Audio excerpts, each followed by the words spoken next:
우리가 기도할 때에 하나님의 때에 하나님의 방법으로 응답되게 해달라고 기도할 때가 많이 있습니다. 특별히 제가 좀 그렇게 기도하는 것 같습니다. 내가 원하는 때가 아닌 하나님이 원하시는 때에 응답이 되고, 또 내가 원하는 방법이 아닌 하나님이 원하시는 방법으로 응답해 달라라는 것이죠. 하나님의 때에 하나님의 방법으로 응답되는 것이 가장 좋은 응답이라는 고백이 되어야 한다라는 말입니다. 사실 우리가 이렇게 기도하지 않아도 모든 응답은 이렇게 하나님께서 우리에게 주어 주실 것입니다. 이 사실을 믿으십니까? 하나님은 우리가 때를 쓴다고 해서 우리 때에 절대로 응답하지 않으십니다. 아무리 열심히 기도하고 간절하게 부르짖고 뜨겁게 기도해도 하나님의 때는 절대로 바뀌지 않는다는 것이죠. 우리의 기도를 통하여서 하나님의 때와 하나님의 방법이 바뀌는 일은 없다라는 것입니다. 그래서 이 세상에 그 어떠한 사람도 하나님이 하시려고 하는 일을 막을 수가 없고 하나님의 계획을 바꿀 수 없다라는 것을 정확하게 분명하게 알아야 한다라는 것이죠. 오늘 본문이 그것을 보여주고 있습니다. 범사의 모든 일에는 하나님이 정하신 기한이 있고 천하 만사에는 다 하나님의 목적이 이룰 때가 있다라는 것을 오늘 본문을 통해서 말씀하고 있는 것이죠. 하나님은 왜 이런 사실을 말씀을 통하여서 우리에게 보여주고 있는 걸까요? 우리가 살아가는 인생길은 이해하기 힘든 혼란스러운 일을 많이 만날 때가 있습니다. 그때 무너지지 않고 하나님의 사람답게 믿음으로 살아가기 위해서 이 모든 일에는 하나님의 계획과 목적을 위해 반드시 일어나야 할 일이라는 것을 하나님께서 우리에게 보여주고 계신다라는 것이죠. 오늘 말씀을 통하여서 하나님의 기한과 때에 대해서 정확하게 이해하고 또 해 아래서 살아가는 우리의 인생이 시련 앞에 굴복하는 인생이 아닌 하나님의 뜻을 이루어오며 하나님의 사람답게 믿음으로 살아가는 인생이 되시기를 주님의 이름으로 간절히 축복합니다. 그러면 오늘 말씀을 통하여서 우리에게 주시는 은혜가 무엇인지 한번 살펴보도록 하겠습니다. 먼저 첫 번째로 보시면 이 하나님의 정하신 기한에 대해서 나와 있습니다. 우리 다 같이 1절 말씀, 본문의 1절 말씀을 함께 읽어 보시겠습니다. 범사의 기한이 있고 천하 만사가 다 때가 있나니. 아멘. 이 본문은요, 범사에라는 이 단어로 말씀을 시작하고 있습니다.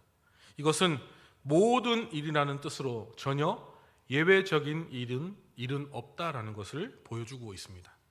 그래서 이 말씀은 우리 하나님이 모든 일에 기한을 정해 두셨고 또 목적을 이룰 때를 다 정해 두셨다라는 것을 말씀하고 있는 것이죠. 다시 말하면 하나님이 정하신 기한이 있고 하나님이 정하신 그 때가 있다라는 것을 말씀하고 있습니다. 먼저 이 기한이 있다라는 것입니다. 기한이 있다라는 것은 영원하지 않다라는 뜻이죠. 반드시 끝날 때가 있다라는 것을 말씀하고 있습니다. 그래서 이 태어난 사람은 죽을 때가 있다라는 것을 알아야 한다라는 것이죠. 기쁨도 끝날 때가 있고 슬픔도 끝날 때가 있습니다. 그리고 사랑도 영원하지 않고 평화도 영원하지 않습니다. 모든 것은 끝날 때가 있다라고 말씀하고 있는 것이죠. 그리고 다 때가 있다라고 말씀합니다. 여기에서 나오는 이 때라는 단어는요, 크로노스라는 말입니다. 이 말은요, 하나님이 정하신 때다라는 것이죠. 하나님이 정하신, 그 누구도 정하신 것이 아니라 하나님이 정하신 때이다라고 말씀하는 것이죠. 그러니까 하나님의 때에 모든 것이 시작이 되었다라는 것입니다. 하나님의 때에 모든 일에는 하나님의 계획이 있고요, 또 하나님이 일을 시작하는 결정적인 순간이 있다라는 것을 말씀하고 있습니다.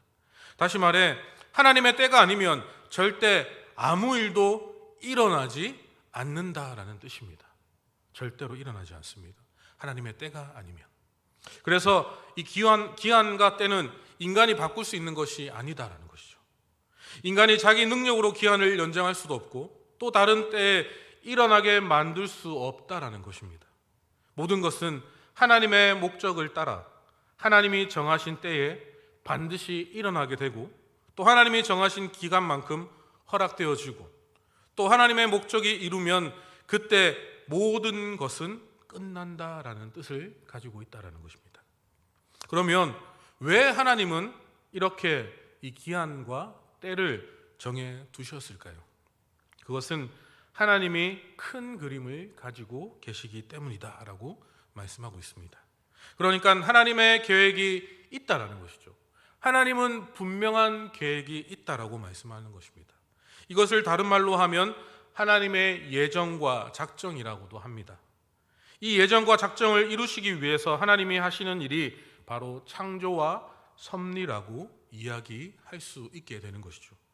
그러니까 하나님은 이 전체적인 큰 그림을 갖고 계시며 창조와 섭리를 통하여서 그 큰 그림을 그려나가고 계시다라는 것입니다. 그래서 하나님의 정해진 타이밍이 있다라는 것이죠. 하나님이 정해진 타이밍. 하나님의 목적을 이루시기 위해 하나님이 세운 계획을 따라 모든 일이 착착착착 진행되어진다라는 것입니다. 그러면 이런 하나님의 섭리를 아는 것이 왜 중요할까요?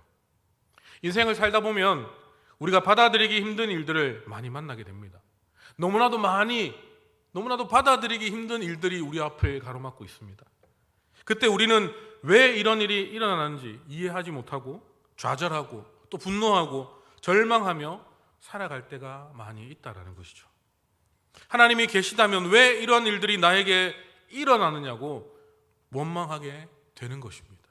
그것이 바로 인간의 나약함이다라는 것이죠. 그러나 하나님의 계획을 아는 사람은 전혀 다르게 살아갈 수 있습니다. 원망하고 불평하고 불만을 털어놓는 것이 아니라 전혀 다른 삶을 살아갈 수 있다라는 것이죠. 이해할 수 없는 사건을 만나도, 이해할 수 없는 사람을 만나도, 또 이해할 수 없는 환경을 만나도 절대 절망하지 않고 믿음으로 이겨내는 삶을 살아갈 수가 있다라고 말씀하고 있습니다. 아니, 도대체 왜 어떻게 하면 이렇게 살아갈 수 있는 것일까요? 그것은 이 모든 것이 다 목적이 있고 이유가 있어서 나에게 허락되어진 하나님의 계획이고 하나님의 섭리다라는 것을 인정하는 그 순간부터 이것들이 가능하다라는 것입니다. 하나님의 뜻이기에, 하나님의 목적이 있기에 나에게 오는 시련과 고난이 있다라는 것이죠. 여러분, 시련과 고난이 있다라는 것에 감사하시길 바라겠습니다. 하나님이 그만큼 우리를 통하여서 일하시고 그만큼 나를 사용하시기 위하여서 하나님이 다듬고 있다라는 사실임을 기억하시길 바라겠습니다. 나를 괴롭히고 나를 쓰러뜨리고 넘어뜨리려고 하는 것이 아니라 그런 고난과 시련과 여러 가지 역경을 통하여서 나를 다듬어 가시고 또 그 너머에 계신 하나님을 바라보게 하신다라는 그 사실을 정확하게 기억하시고, 지금 여러분 앞에 고난이 있습니까? 여러분 앞에 어려운 일이 있습니까? 감사하시길 바라겠습니다. 그 모든 것이 하나님의 섭리이고 그 모든 것이 다 이유가 있어서 하나님이 여러분에게 허락하신 일인 줄 믿으시길 바라겠습니다. 이것을 잘 보여주는 말씀이 바로 로마서 8장 28절에 있는 말씀입니다. 우리 다 같이 로마서 8장 28절의 말씀을 읽어 보시겠습니다. 우리가 알거니와 하나님을 사랑하는 자 곧 그의 뜻대로 부르심을 입은 자들에게는 모든 것이 합력하여 선을 이루느니라. 아멘. 정말 우리가 참된 하나님의 백성이 되었다면 우리가 경험하는 모든 일은 하나도 불필요한 것이 없고 모든 것이 다 이유와 목적이 있다라는 것을 보여주고 있는 말씀입니다. 그런데 우리는 그 이유와 목적을 잘 모를 때가 많이 있습니다. 그래서 당장 이 모든 것이 바뀌기를 원하고 또 성급하게 해결되어지기를 바랄 때가 많이 있는 것 같습니다. 하나님의 타이밍을 기다리지 못한다라는 것이죠. 이렇게 하나님의 타이밍을 기다리지 못하면 절대 믿음으로 살아갈 수 없게 되는 것이죠. 결국 타협하고 인간적인 계산으로 살아가게 된다라는 것입니다. 하지만 하나님의 계획을 아는 사람은 전혀 다르게 살아갈 수 있습니다. 먼저 범사에 기한이 있다는 것을 아는 사람은 모든 것을 견뎌내며 살아갈 수 있게 되는 것이죠. 큰 어려움을 만나도 이 모든 것은 하나님의 목적과 계획이 있어서 주신 것임을 알고 또 이 목적이 이루어지면 반드시 끝날 날이 올 것을 믿고 살아갈 수 있기 때문에 그 문제는 문제가 되지 않는다라는 것입니다. 이런 삶을 살아가는 사람이 말씀에도 나와 있죠. 그 사람이 바로 욥이었습니다. 욥은 이런 굳건한 믿음을 가지고 살아갔습니다. 자기가 만나는 시련은 정말 견디기 어려운 시련이었습니다. 하지만 이런 시련 속에서도 그는 변함없이 하나님을 신뢰하면서 살아갔습니다. 그는 왜 그런 삶을 살아갈 수 있었겠습니까? 왜 그랬습니까? 그는 반드시 기한이 있다는 것을 알았기 때문이다라는 것이죠. 하나님의 목적이 이루어지면 이 시련도 반드시 끝나는 날이 있다는 것을 믿고 굳게 살아갔다라는 것입니다. 그래서 그런 시련과 고난이 자기 앞을, 그 욥의 앞을 가로막을 수 없는 시련과 고난이 되었다라는 것이죠. 우리 다 같이 욥기 23장 10절 말씀을 다 같이 읽어 보겠습니다. 그러나 내가 가는 길을 그가 아시나니 그가 나를 단련하신 후에는 내가 순금같이 되어 나오리라. 아멘. 지금 이 욥의 고백은 언제 했던 고백인 줄 아십니까? 이 10절 말씀 앞에 보면 9절과 8절 말씀을 보면요, 내가 앞으로 가도 하나님이 안 보이고 뒤로 가도 안 보이고 왼쪽에서 일하시나 만날 수 없고 오른쪽에서 돌이키시나 만날 수 없는 그런 진퇴양난의 상황에 겪어 있을 때에 욥의 고백입니다. 그러나 내가 가는 길을 그가 아시나니 그가 나를 단련하신 후에 내가 순금같이 되어 나오리라. 이것이 욥의 고백이었습니다. 그러니까 조금도 나아질 가능성이 없는 그런 상황 속에서 이런 고백을 했다라는 것입니다. 만약에 제가 이런 상황이었다면 정말로 이런 고백을 할 수 있을까 의문이 되어집니다. 말씀을 증거하는 그런 주의 종으로서 나에게도 이런 상황들이 오면 정말로 이렇게 할 수 있을까? 쉽지 않은 일인 것 같습니다. 정말 어려운 일인 것 같습니다. 지금 내 눈에는 아무것도 보이지 않고 내 손에는 아무것도 잡히지 않고 내 귀에는 아무것도 들리지 않는 그런 상황이지만 하나님은 분명히 계획을 갖고 계시며 그 계획이 이루어지면 반드시 회복의 날이 올 것임을 그는 굳게 믿었다는 것이죠. 아무것도 보이지 않고 앞뒤가 꽉 막혀 있는 그런 상황임에도 불구하고 분명하게 그 일들이 왜 일어나는지, 이 일들이 무엇 때문에 일어나는지, 이 일들을 나에게 허락한 분이 누구신지를 분명하게 알고 있었다라는 것이죠. 그리고 반드시 회복의 날이 올 것이다라는 것을 믿고 있었기에, 그 믿음을 굳게 붙잡고 있었기 때문에 이런 어려운 일들을 헤쳐나갈 수 있고 이런 믿음의 고백이 나와졌다 생각되어집니다. 제가 좋아하는 찬양 중에 이런 찬양이 있습니다. 예수 늘 함께 하시네. 이 찬양의 가사를 보면요, 고단한 인생길 힘겨운 오늘도 예수 내 마음 아시네. 지나간 아픔도 마주할 세상도 예수 내 마음 아시네. 하루를 살아도 기쁨으로 가리 예수 늘 함께 하시네. 후회도 염려도 온전히 맡기리 예수 늘 함께 하시네. 믿음에 눈들어 주를 보라 이 또한 지나가리라. 주어진 내 삶의 시간 속에 주의 뜻 알게 하소서. 제가 참 노래를 좀 잘했으면, 찬양으로 참 불렀으면 더 은혜가 있었을 텐데, 예수 늘 함께 하시네라는 찬양입니다. 믿음으로 산다는 것은 하나님의 타이밍을 기다리는 삶을 사는 것 같습니다. 하나님의 목적 때문에 이 모든 것이 주어졌고 하나님의 목적이 이루어지면 모든 것은 정상으로 회복될 것임을 믿고 살아가는 것이 믿음의 삶 아니겠습니까? 긴 터널을 지나가는 것처럼 절대 끝나지 않을 것처럼 보여도 하나님이 일하시면 단번에 역전이 되는 역사가 일어나게 될 것입니다. 이 사실을 믿으십니까? 코로나도 그렇고요. 모든 일에는 끝날 때가 있습니다. 이 설교도 끝이 나겠죠. 시작할 때가 있다면 반드시 끝날 때가 있다라는 것입니다. 벌써 2022년도 마지막 날이 다가오고 있습니다. 엊그저께 2022년을 시작한 것 같은데 벌써 2022년이 끝이 나고 있습니다. 시작할 때가 있다면 반드시 끝날 때가 있다는 것이죠. 바로 그것이 범사에 기한이 있다는 것입니다. 그러면 우리는 어떠한 삶을 살아가야 하는 것일까요? 우리는 바로 그 끝날 때를 준비하며 살아가야 하는 것입니다. 이 모든 것이 끝날 때에 멋지게 일어나서 위대한 인생을 살아가기 위하여서 준비하며 살아가야 한다라고 말씀하고 있는 것이죠. 좀 전에 들려드렸던 그 찬양의 가사의 고백처럼 하루를 살아도 헛되게 살지 않고 온전히 주님께 맡기며 믿음으로 기다리는 삶을 살아가야 한다라는 것입니다. 요셉이 바로 그런 삶을 살았습니다.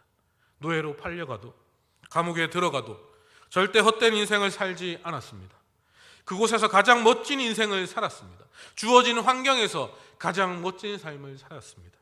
하루를 살아도 망가지지 않고 믿음으로 기다리며 하루하루를 버티며 살아갔던 것이었습니다. 범사에 기한이 있다라는 것을 믿는 사람은 기다릴 줄 아는 삶을 살아갈 수 있게 되는 것이죠. 지금 우리의 눈에 분명한 변화와 조짐이 보이지 않아도 보이지 않는 곳에서 나를 위해 일하시고 계시는 그 하나님을 믿으며 그 하나님을 믿음의 눈으로 바라보며 하나님의 타이밍을 기다리며 하나님의 사람답게 흔들리지 않고 살아가야 하는 것이 바로 우리의 모습이 되어야 한다는 것이죠. 두 번째로 천하만사가 다 때가 있다는 것을 믿는 것입니다. 저는 이 번역이 조금 애매하게 번역되었다고 생각되어집니다. 개역 한글 번역을 보면요, 모든 목적이 이룰 때가 있나니라고 번역되어지고 있습니다. 그러니까 이 모든 일에는 하나님의 목적이 있고 그 목적을 이루시기 위해 하나님의 때에 하나님의 방법으로 그 일이 시작된다라고 말씀하고 있는 것이죠. 그래서 모든 일에는 하나님의 정해진 시간표가 있다라고 말하고 있는 것입니다. 그래서 우리가 읽은 본문 2절에서 8절까지의 본문을 보시면 때가 있고 때가 있으며 라는 이런 표현이 14번 반복되어져 있습니다. 그래서 때가 있다라는 말이 총 28번 반복되어지고 있습니다.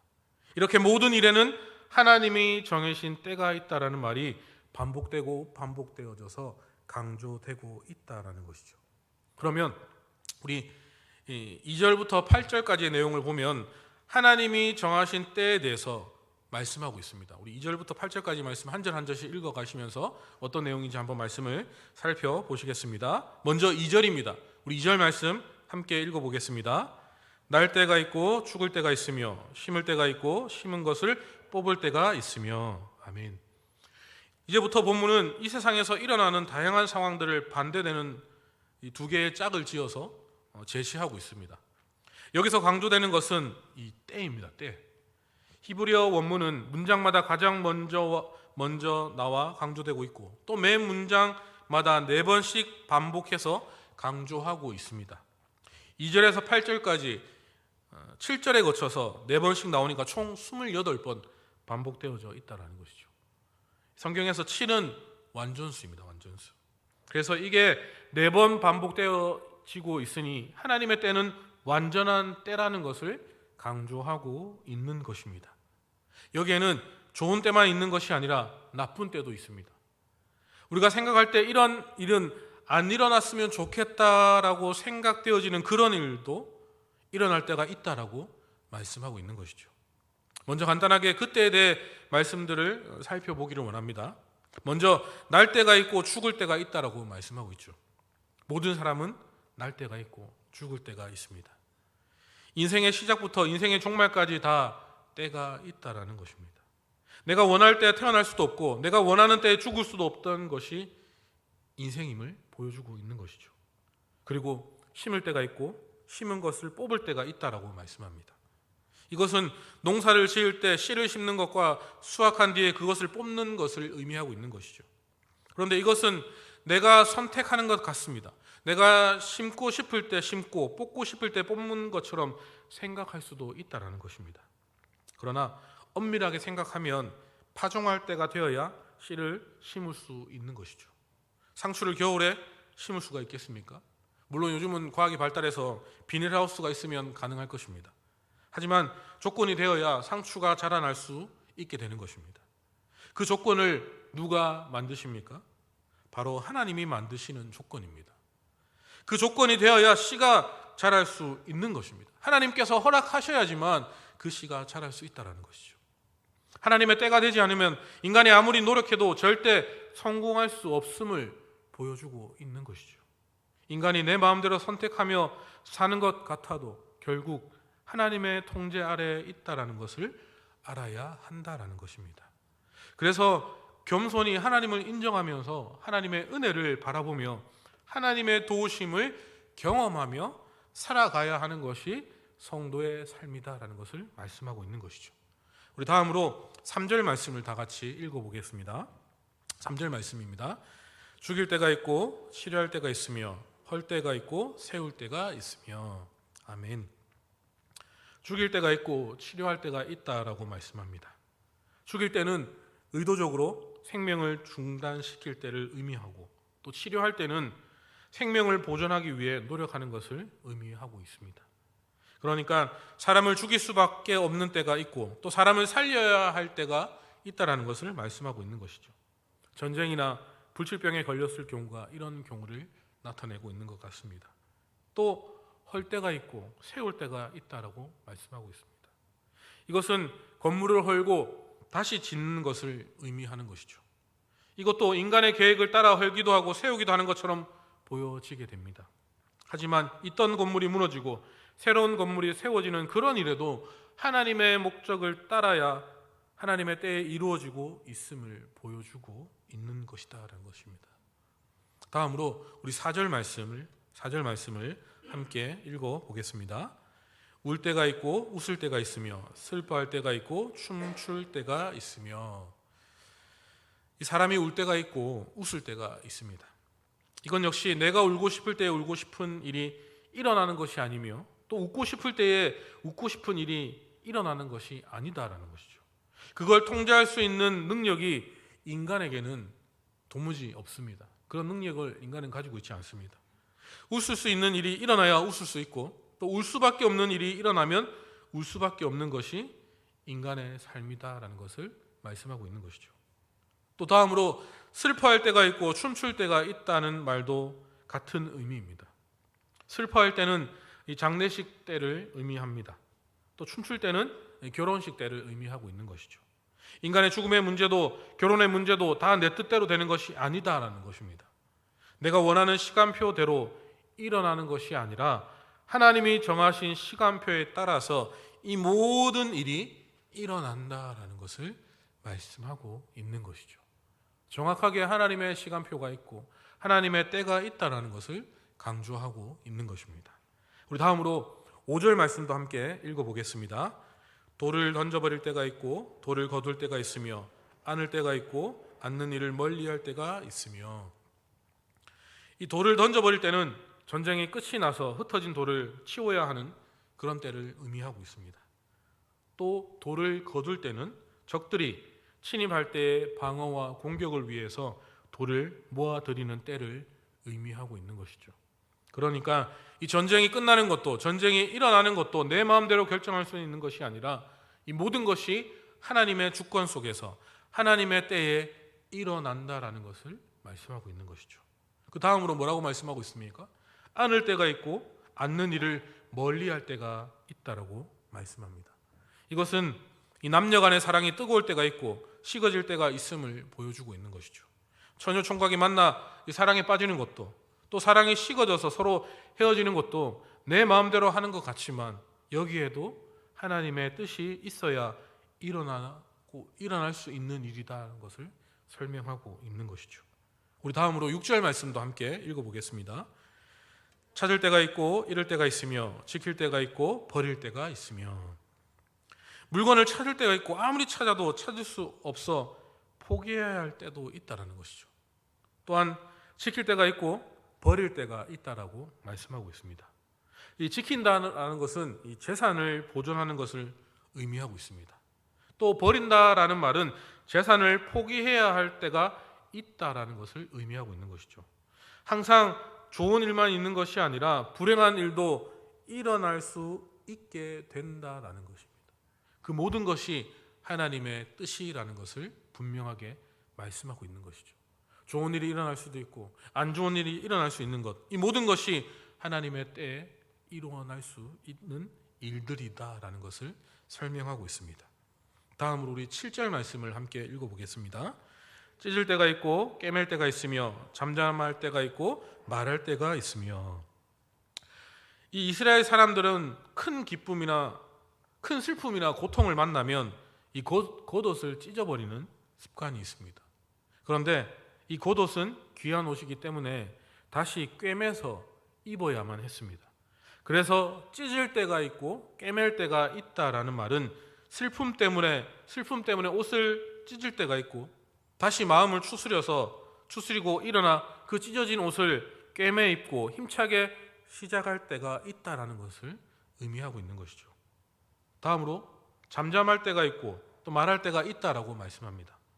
억울한 일을 만난 사람을 적극적으로 도와줄 때가 있고 침묵하며 방황할 때가 있다라는 것을 의미하고 있는 것이죠.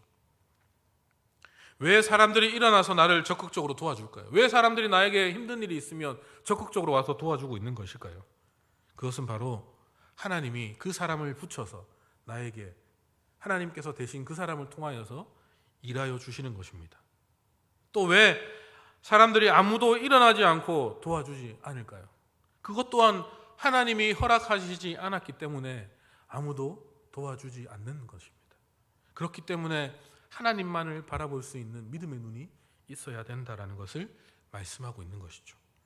마지막으로 우리 8절 말씀을 함께 읽어보겠습니다. 사랑할 때가 있고 미워할 때가 있으며 전쟁할 때가 있고 평화할 때가 있느니라. 사랑할 때가 있고 미워할 때가 있다라고 말씀합니다. 사랑에 빠지는 것도 미움에 사로잡히는 것도 다 내 마음대로 되는 것이 아니다라는 것을 말씀하고 있는 것이죠. 사랑하고 싶어도 사랑하는 사람을 만날 수가 없고 미워해서는 안 된다는 것을 잘 알지만 미워하고 있는 우리 자신을 발견하지 않습니까? 사랑과 미움마저도 내 마음대로 안 된다라는 것을 의미하고 있습니다. 다음으로 전쟁할 때가 있고 평화할 때가 있다라고 말합니다.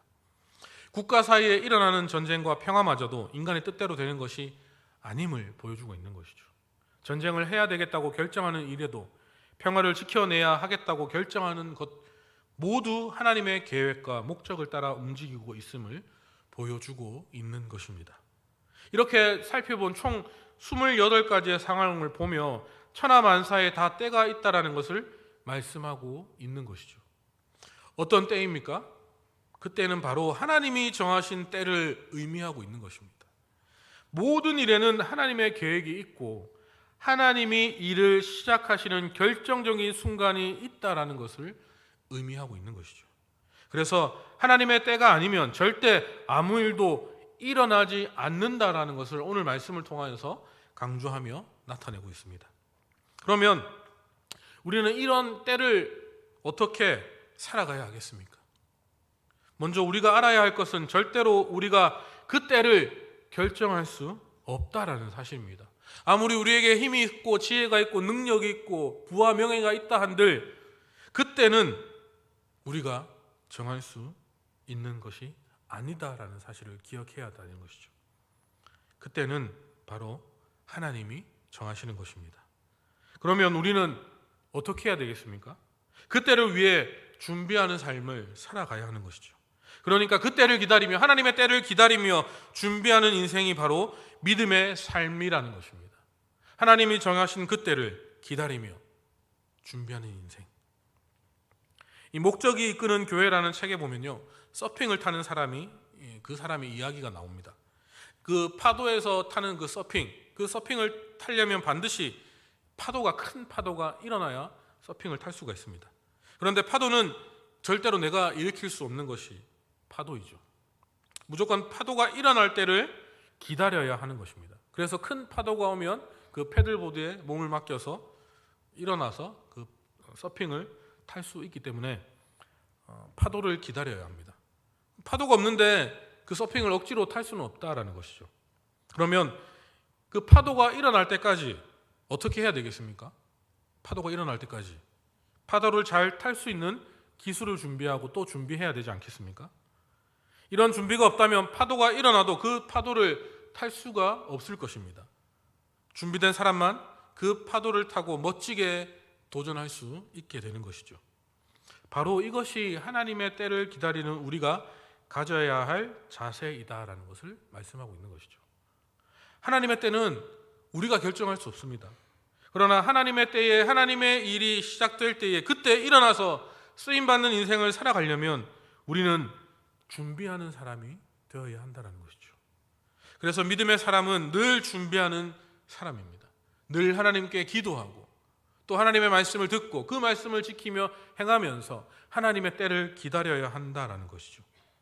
지금 당장 필요 없는 것처럼 보여도 하나님이 일하실 때를 바라보며 충실하게 준비하는 삶을 살아가야 하는 것이 바로 성도들의 삶이다라는 것이죠. 그리고 이때 우리가 반드시 준비해야 할 것은 균형입니다. 균형. 서핑을 탈 때도 가장 중요한 것이 균형이라고 합니다. 균형을 잃어버리면 아무리 좋은 기술을 갖고 있어도 물에 빠져버리게 되는 것이죠. 그러나 균형을 잘 잡고 있으면 아무리 거센 파도가 몰려와도 멋지게 그 파도를 타고 나아가는 삶을 살아갈 수 있게 된다라는 것이죠. 저는 오늘 이 말씀이 그 균형을 보여주고 있다라고 생각되어집니다. 오늘 본문을 보시면 모두 반대되는 때를 말하고 있습니다. 항상 좋을 때만 있는 것이 아니라 나쁜 때도 있다라고 말씀하고 있는 것이죠. 기쁠 때가 있다면 슬플 때도 있고, 성공할 때가 있다면 실패할 때도 있고, 행복할 때가 있다면 불행할 때도 있다라는 것을 말씀하고 있습니다. 그러면 하나님은 왜 이렇게 인생이 내 마음대로 안 되게 하실까요? 아니, 하나님 정도면 하나님의 백성인 우리들에게 뭐 자유이용권 같은 걸 주셔가지고 마음대로 할 수 있는 그런 삶을 주시면 참 행복할 텐데 왜 하나님은 이렇게 우리를 괴롭히는 것 같지는 않지만 우리를 힘들게 하시고 우리를 어렵게 하시는 그 이유가 무엇일까요? 그것은 이 전도서에서 계속 강조되고 있는 해 아래서의 인생이기 때문이다라고 말씀하고 있습니다. 그러니까 우리는 절대 해 아래가 전부인 것처럼 생각하며 살지 않고 해 위의 나라를 바라보며 그 천국을 바라보며 살아가야 하는 사람들이기 때문이다라는 것입니다. 이 세상을 바라보고 이 세상에서 안주하고 이 세상을 쫓아가는 사람이 되는 것이 아니라 그 하늘나라, 하나님이 계신 그 천국을 바라보며 살아가야 하는 사람들이기 때문이다라는 것이죠. 그래서 인생을 완벽하지 않게 하신 것입니다.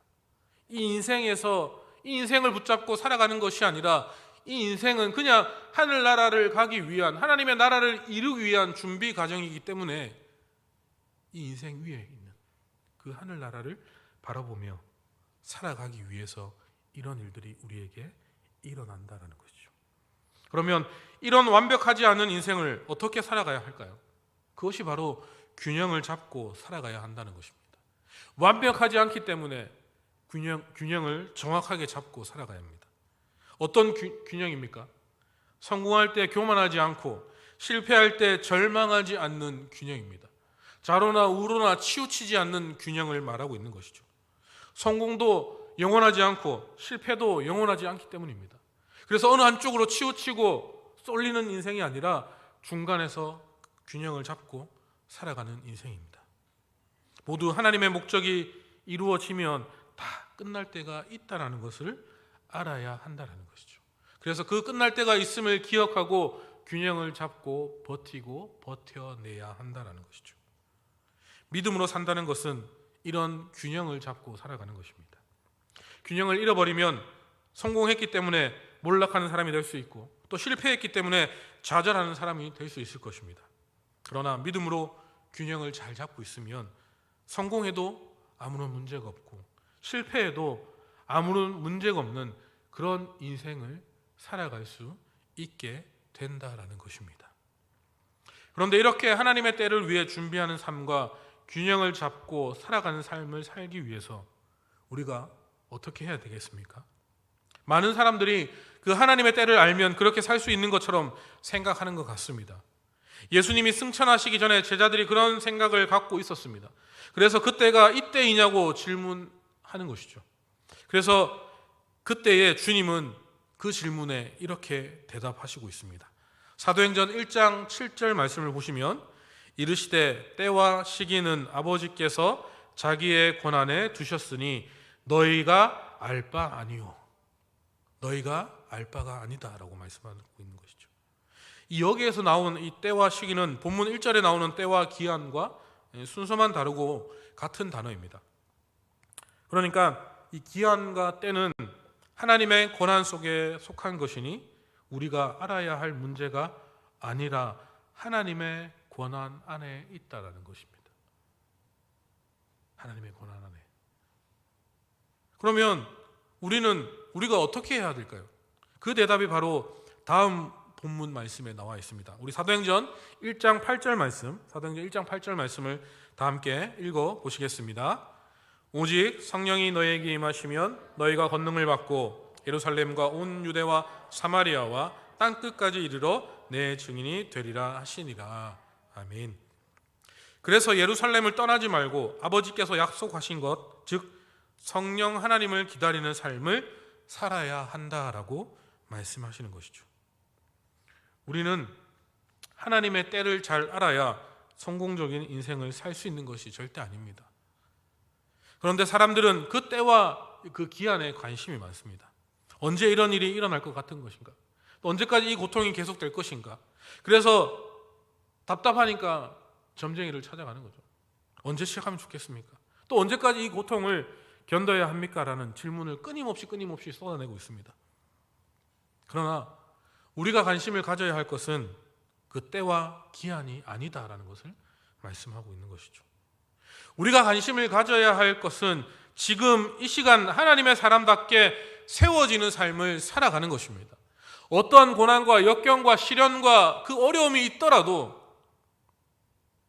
우리가 관심 가져야 할 것은 지금 이 시간 그런 고난과 시련과 역경이 우리 앞을 가로막을지라도 어떻게 하나님의 사람답게 그 상황을, 그 순간을 이겨나갈 수 있을지, 어떻게 그 하나님의 사람답게 세워져 나가야 할지를 고민하고 하나님께 물으며 그런 삶을 살아가야 한다는 것이죠.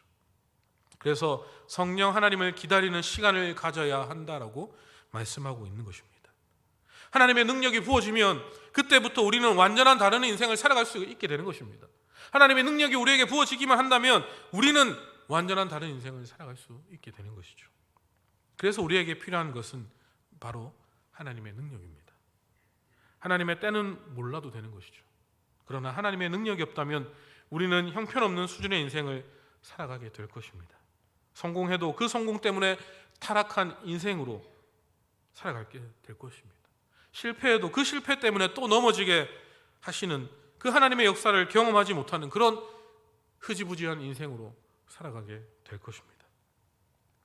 우리 모두 참된 믿음으로 하나님의 때를 기다리는 삶을 살아가는 믿음의 사람들이 다 되시기를 바라겠습니다. 하나님의 때를 위해 준비하는 삶을 살아가고 하나님의 때가 되었을 때에 멋지게 쓰임받는 인생이 우리의 인생 되어야 되지 않겠습니까? 하나님께서 그렇게 우리를 사용하시기 위하여서 지금 이 자리에 불러주시고 하나님의 백성으로 하나님의 자녀로서 그렇게 우리를 살아가게 하시는 것입니다. 무슨 일을 만나도 믿음으로 균형을 잡고 성공을 만나도 실패를 만나도 하나님의 사람답게 굳건하게 설 수 있는 삶, 그런 삶을 살아갈 수 있는 운하교회 모든 성도님들이 다 되시기를 바라겠습니다. 말씀을 정리하겠습니다. 사랑하는 운하교회 성도 여러분, 오늘 본문은 하나님이 정하신 기한과 하나님의 때가 있음을 보여주고 있습니다. 하나님이 정하신 기한이 있다라는 것은 모든 것이 영원하지 않고 반드시 끝날 때가 있다라는 뜻입니다. 그래서 믿음의 사람은 기다릴 줄 아는 삶을 살아갈 수 있게 된다라고 말씀합니다. 하루를 살아도 망가지지 않고 믿음으로 기다리며 살아갈 수 있는 사람이 되는 것입니다. 하나님의 때는 모든 것이 하나님의 목적을 따라 하나님의 정하신 때에 일어난다라는 뜻입니다. 그때는 절대 우리가 결정할 수 없습니다. 오직 하나님만이 결정하실 수 있다라는 것이죠. 이 사실을 믿으십니까? 그래서 우리가 해야 할 일은 그때를 위해 준비하는 삶을 살아가야 하는 것입니다. 그리고 어떤 일을 만나도 균형을 잃지 않고 하나님의 사람답게 그 하나님의 말씀을 붙잡고 그 말씀이 나의 중심이 되어서 균형 잡힌 삶을 살아가야 한다는 것이죠. 우리 모두 범사에 기한이 있음을 알고 아무리 조금의 가능성도 보이지 않는 어려운 상황을 만나도 믿음의 눈을 들어 우리를 향한 놀라운 계획을 갖고 계신 전능하신 그 하나님을 바라보며 하나님의 타이밍을 기다리며 하나님의 사람답게 흔들리지 말고 살아가는 삶을 살아가야 할 것입니다. 또한 하나님의 때에 하나님의 일이 시작된다라는 것을 깨닫고 지금 충실하게 잘 준비하는 삶을 살아가시길 바라겠습니다. 성공할 때 교만하지 않고 실패할 때 절망하지 않는 삶을 살아가시기 위해 준비하시길 바라겠습니다. 하나님의 때를 위해 준비하는 삶을 살고 하나님의 때가 되었을 때에 능력받아서 멋지게 쓰임받는 인생을 살아가시길 바라겠습니다. 또한 하나님은 나를 사랑하시고 나를 향한 놀라운 계획을 갖고 계십니다. 이 사실을 믿으십니까?